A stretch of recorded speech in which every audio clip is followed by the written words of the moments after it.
The Belgian Grand Prix has committed to Formula One's planned event rotational system after signing a new 4-race contract over the next 6 seasons. F1 will head to Spa-Francorchamps in 2026, 2027, 2029 and 2031, but will miss out in 2028 and 2030 as part of its new deal that starts after this year's edition. It has triggered the focus on F1's race rotation plan and what it means for the future of certain races and the outlook of the calendar over the next few years. Our writers offer their views. The Spa-Francorchamps calendar announcement is finally one to celebrate. The Belgian GP's position on F1's future calendars on a rotational is good news for the series and its fans.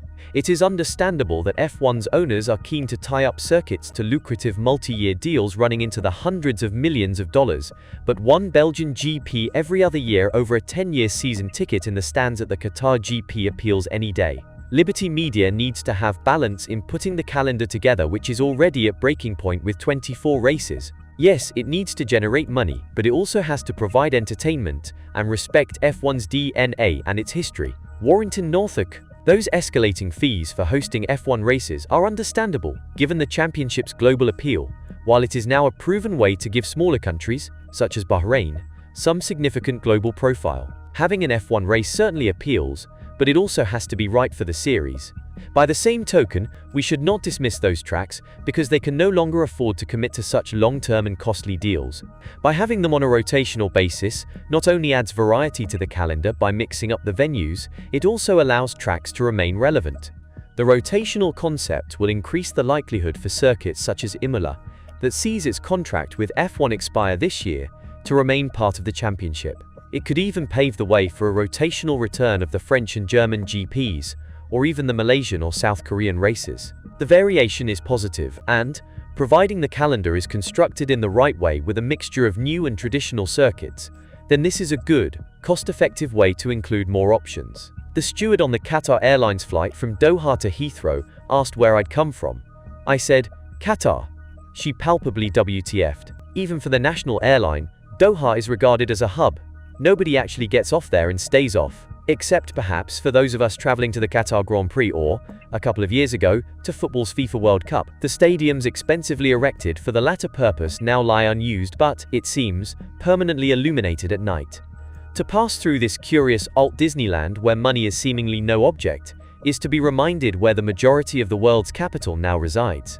Calendar rotation is the first stage of nations clinging on to the belief of their Tier 1 status being pushed out in favor of those with deeper pockets. Does F1 really need the 2 Grands Prix in Saudi Arabia, which are surely coming next, consigning another deluded Tier 2 nation into regular GP status? Whatever your opinion, the decision is driven purely by the balance sheet after 2 decades, in which one set of vulture capitalists leveraged the F1 business to the hilt before selling up to a new buyer which also has debts to service. Races which have no central government backing are now struggling to afford the asking price. This hunger for cash explains why a commercial rights holder which noisily proclaims its commitment to being net zero by 2030 would prefer you flew to, say, Qatar, rather than drive/train/coach to Spa-Francorchamps. It is an epic feat of doublethink.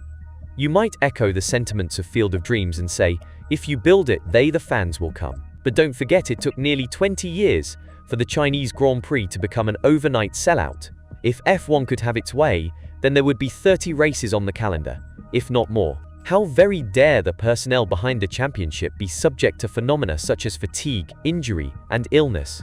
If only we could employ robots. There seems to be a tacit agreement that 24 races is the absolute maximum an F1 calendar can be, before it starts to push people towards breaking point. One might argue that when you look at staff retention and the need for rotation throughout the paddock, that this is already beyond the point at which people start to fold. What was wrong with 16 races?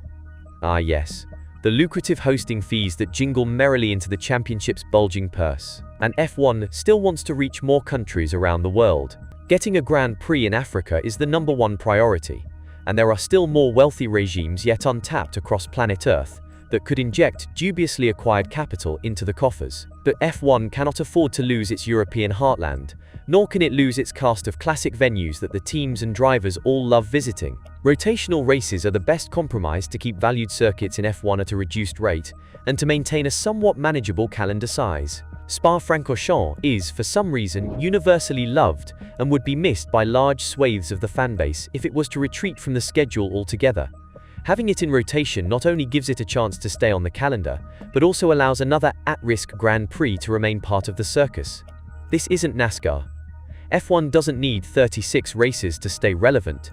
In an ideal world, around 16 to 20 of the best circuits should be enough to ensure the championship still retains regularity without oversaturation. But, as you'll notice, this isn't an ideal world as such.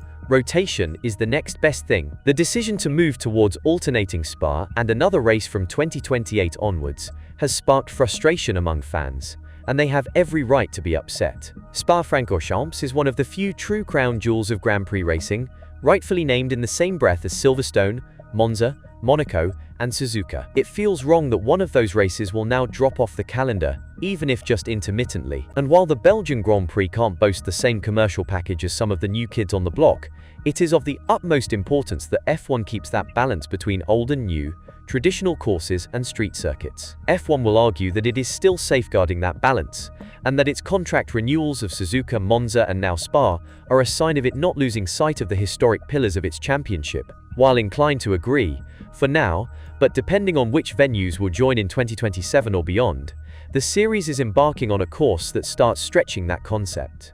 If you take a glass-half-full approach, we do get 4 more races at Spa, and its organizers have been rewarded for their persistence and desire to make their event belong in Liberty Media's vision of what F1 should be. The local government deserves credit for its financial backing, recognizing the value of the race for its economy and global appeal. Until recently, it was most certainly not a given that Belgium would stay on the calendar at all. F1 fans who are aggrieved by the obvious downside to this announcement may want to take a deep breath, for this is just the start of what F1 intends to do. With a hard limit of 24 races, rotation will be inevitable if the series wishes to expand to new markets, whether in the Far East or Africa.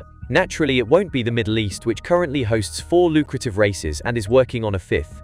That will have to make concessions. It will be the old world, as F1 chief Stefano Domenicali calls Europe's heartland. That will have to pay a price. Such is the way of the world, and F1 is not any different. So what you think about F1 calendar rotation? A cash grab or a sensible move? Like and comment below.